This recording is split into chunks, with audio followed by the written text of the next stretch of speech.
नाजरीन अस्सलाम वालेकुम।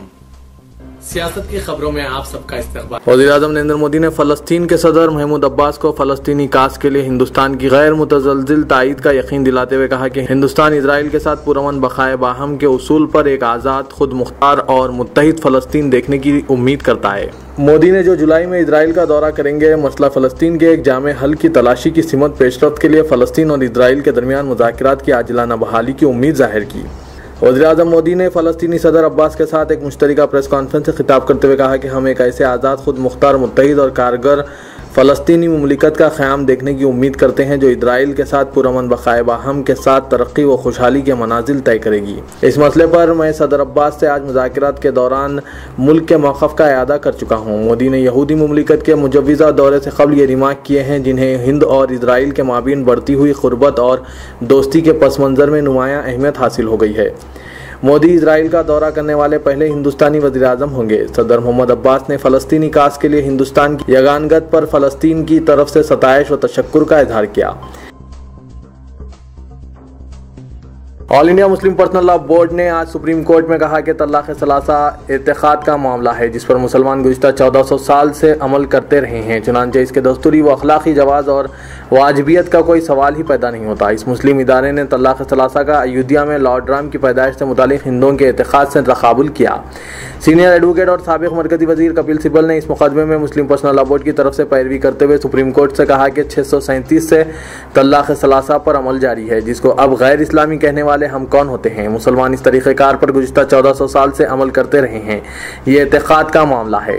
चुनांचे इसके दस्तूरी क़ानूनी जवाज़ का कोई सवाल ही पैदा नहीं होता। चीफ जस्टिस JS खैबर की क़यादत में 5 रुकनी दस्तूरी बेंच पर बहस के दौरान कपिल सिब्बल ने मजीद कहा कि मेरा एतिक़ाद है कि लॉर्ड राम अयोध्या में पैदा हुए हैं तो ये मेरे एतिक़ाद का मामला है। इसके दस्तूरी जवाज़ का कोई सवाल पैदा नहीं होता। कपिल सिब्बल ने इस हकीकत का हवाला भी दिया कि तलाक़ सलासा का जिक्र हदीस नबी सल्लल्लाहु अलैहि वसल्लम में भी पाया जाता है और पैगम्बर इस्लाम हज़रत मोहम्मद मुस्तफ़ा सल्लल्लाहु अलैहि वसल्लम के दौर के बाद इस पर अमल किया जाने लगा था।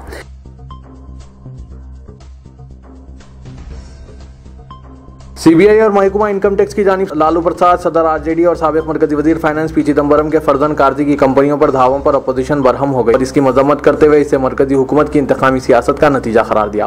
कांग्रेस ने कहा कि इसके कायदीन इन धावों से खौफज़दा नहीं होंगे। पार्टी ने इल्ज़ाम आयद किया कि इंतकामी सियासत NDA हुकूमत की DNA में शामिल है। साबिक़ मरकज़ी वज़ीर फाइनेंस चिदम्बरम ने सख्त लब व लहजा पर मबनी बयान धावों के रद्दअमल में जारी करते हुए कहा कि हुकूमत CBI और दीगर महकमों को इनकी आवाज़ खामोश करने के लिए इस्तेमाल कर रही है।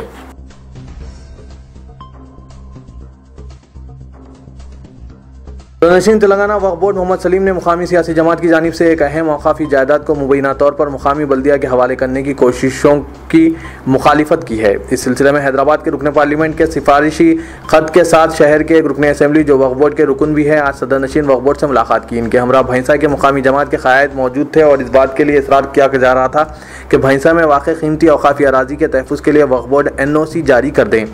भैंसा के अब्दुल्ला खान क़ब्रस्तान के तहत 4111 मुरब्बा गज़ औक़ाफ़ी अराज़ी सर्वे नंबर 330 में मौजूद है। इस अराज़ी के बारे में वक्फ बोर्ड में मुकम्मल रिकॉर्ड मौजूद है।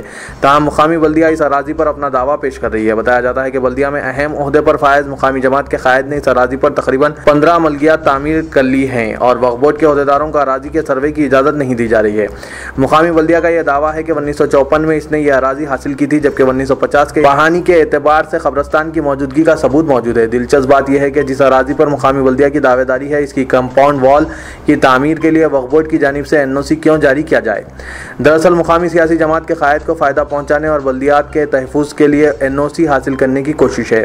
साबिक़ CEO मोहम्मद असदुल्ला ने इस अराज़ी का शख्सी तौर पर मुआयना किया था और इस वक्त मुकामी जमात के क़ायद ने इन्हें घर तलब किया लेकिन उन्होंने जाने से इनकार कर दिया जिस पर इल्ज़ाम आयद किया कि असदुल्ला ने भारी रकूमात हासिल कर ली है। वक्फ बोर्ड के इंस्पेक्टर, ऑडिटर और सर्वेयर ने जब अराज़ी के सर्वे की कोशिश की तो मुकामी जमात के क़ायद ने इनके खिलाफ पुलिस में FIR दर्ज कराया था। वक्फ बोर्ड के ओहदेदार इस अराज़ी का मुआयना करने या सर्वे करने के लिए खौफज़दा हैं। बताया जाता है कि रुकन असम्बली के जरिए हैदराबाद के रुकन पार्लियामेंट ने वक्फ बोर्ड से ख्वाहिश की है कि इस मसले को बोर्ड की मीटिंग में रखते हुए NOC जारी किया जाए। वक्फ बोर्ड को बताया गया कि NOC की इजराई की सूरत में बल्दिया 21 लाख रुपए के खर्च से कंपाउंड वॉल तामीर करेगी। सवाल यह पैदा होता है कि वक्फ अराज़ी की कंपाउंड वॉल बल्दिया अपने खर्च से क्यों तामीर करेगी। गर्ज इस मामले में मुकामी जमात के क़ायद को फ़ायदा पहुँचाने की ज़बरदस्त कोशिशें की जा रही है, जबकि मुकामी अफराद इस अराज़ी के तहफ़्फ़ुज़ के लिए जद्दोजहद कर रहे हैं। सदर नशीन वक्फ बोर्ड मोहम्मद सलीम ने इस बारे में जब वक्फ बोर्ड के अहदेदारों से मुशावरत की तो उन्होंने बताया कि NOC की इजराई की सूरत में यह कीमती अराज़ी वक्फ बोर्ड के कंट्रोल से निकल जाएगी।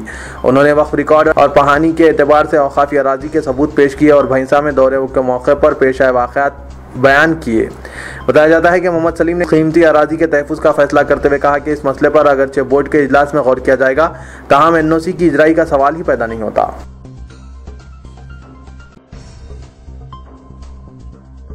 रियासती वज़ीर बल्दी नज़्म व नस्क KTR ने तेलंगाना की डबल बेडरूम स्कीम को मुल्क के लिए मिसाली करार देते हुए कहा कि मुल्क की 28 रियासतों में तामीर की जाने वाली मकानात की स्कीम से तेलंगाना की स्कीम बिल्कुल मुनफरिद है, जिसके सारे मुल्क में सताइश हो रही है। वज़ीर आला KCR ने रियासत में 2,60,000 डबल बेडरूम मकानात तामीर करने का फैसला किया है, जिसमें ग्रेटर हैदराबाद में 1 लाख डबल बेडरूम मकानात तामीर किए जाएंगे। KTR ने आज बंसीलालपेट डिवीजन के बंडामसम्मा नगर बस्ती में 2 एकड़ अराजी पर 468 डबल बेडरूम मकानात की तामीर के लिए संग बुनियाद रखा, जिस पर 34 करोड़ रुपए के सारी फायद होंगे। इस मौके पर रियासती वजीर animal husbandry T Srinivas Yadav, deputy mayor Baba Fasiuddin, मुकामी कॉरपोरेटर हिमा लता भी मौजूद थे।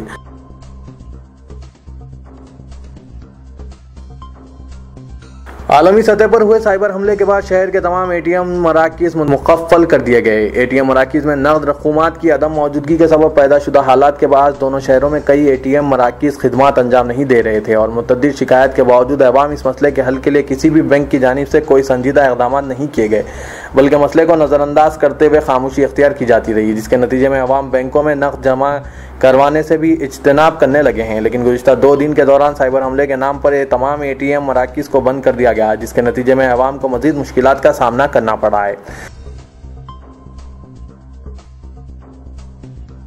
गैंगस्टर नईम के डायरी के चंद सफ़े गायब हो जाने की इत्तलात वसूल हो रही है।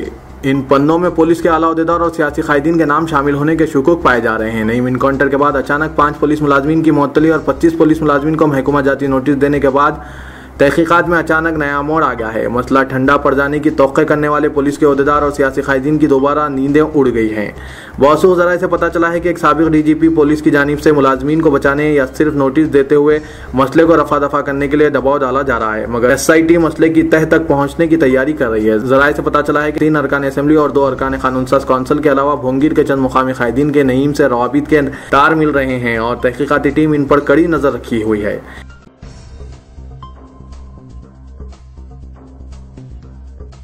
तेलंगाना में गर्मी की शदीद लहर जारी है और नलगुंडे में आज़म तरीन दर्जा हरारत 46 डिग्री सेल्सियस रिकॉर्ड किया गया है। खम्मम में 45 डिग्री सेल्सियस और रियासत के मुख्तलिफ शहरों बशमूल दारुल हुकूमत हैदराबाद में आज़म तरीन दर्जा हरारत 40 डिग्री से ज़्यादा रहा। महकमा मौसमियात के बमुजिब आज तेलंगाना में मौसम खुश्क रहने का इम्कान है। कई मुकामात पर दर्जा हरारत मामूल से 2 से 4 डिग्री सेल्सियस ज़्यादा रहेगा। महकमा मौसमियात ने खबरदार किया कि तेलंगाना के तमाम अजला में बाज़ मुकामात पर गर्मी की लहर शिद्दत इख्तियार कर जाएगी।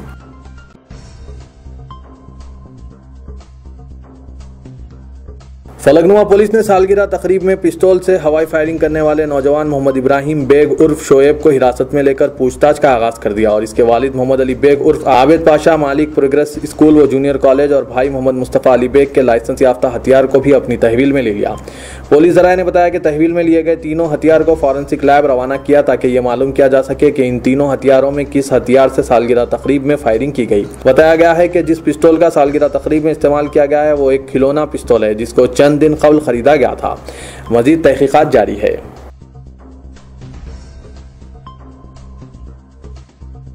कुलसुमपुरे के पंच भाई वाला बस स्टॉप के करीब आज सहपहर अशरार की 4 रुकनी टोली की जानिब से ठेला बंडी पर तरबूज खाने वाले 2 नौजवान सैयद इसहाक और मोहम्मद इरफान साकिन ख्वाजा नगर अतापुर पर नाम पूछकर हमला करने का फिरक़े वाराना नवियत का वाक़ा पेश आया, जिसके नतीजे में ये दोनों नौजवान जख्मी हो गए।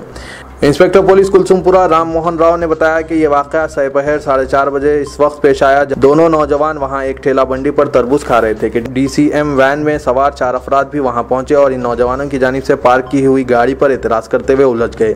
बताया गया है कि हमलावरों ने इन नौजवानों का नाम दरियाफ्त करते ही इन पर हमला कर दिया, जिसके नतीजे में इसहाक नामी नौजवान बुरी तरह जख्मी हो गया, जबकि इरफान को भी पीटा गया, जिन्हें पुलिस ने दवाखाने उस्मानिया से रुजू किया, जहां दोनों की हालत मुस्तकिम बताई गई। इंस्पेक्टर पुलिस ने बताया कि पुलिस ने फौरी तौर पर कार्रवाई करते हुए 4 के मुंजमला DCM वैन में सवार 2 अफराद बाबू और महिंदर को गिरफ्तार कर लिया, जो बाप और बेटा बताए गए हैं, और इनके खिलाफ दफात 506, 324 के मुकदमात तहत मुकदमा दर्ज कर लिया, जबकि इनके दोनों साथियों की तलाश जारी है।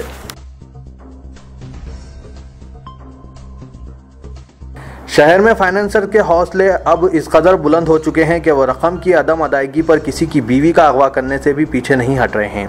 इसी तरह का एक वाक़या अंबरपेट पुलिस स्टेशन के हुदूद में पेश आया। तफसीलात के मुताबिक अंबरपेट डीडी कॉलोनी से ताल्लुक़ रखने वाले श्रीनिवास नामी फाइनेंसर से मुकामी टी श्रीनिवास ने 4 लाख रुपए बतौर कर्ज हासिल किए थे। रकम की अदायगी में ताख़ीर पर आज फाइनेंसर श्रीनिवास टी श्रीनिवास के घर पहुंचा। इस वक्त इसकी बीवी नागमनी मकान में तनहा थी। इसने रकम के लिए इसरार किया और श्रीनिवास की बीवी का अपने साथियों के हमरा कार में अगवा करके इसे अपने साथ ले गया। श्रीनिवास जब घर पहुंचा तो इसे हकीकत का इल्म हुआ और इसने पुलिस से शिकायत की। पुलिस ने फौरी हरकत में आते हुए फाइनेंसर श्रीनिवास को गिरफ्तार करके इसके कब्जे से खातून को आज़ाद करवा लिया।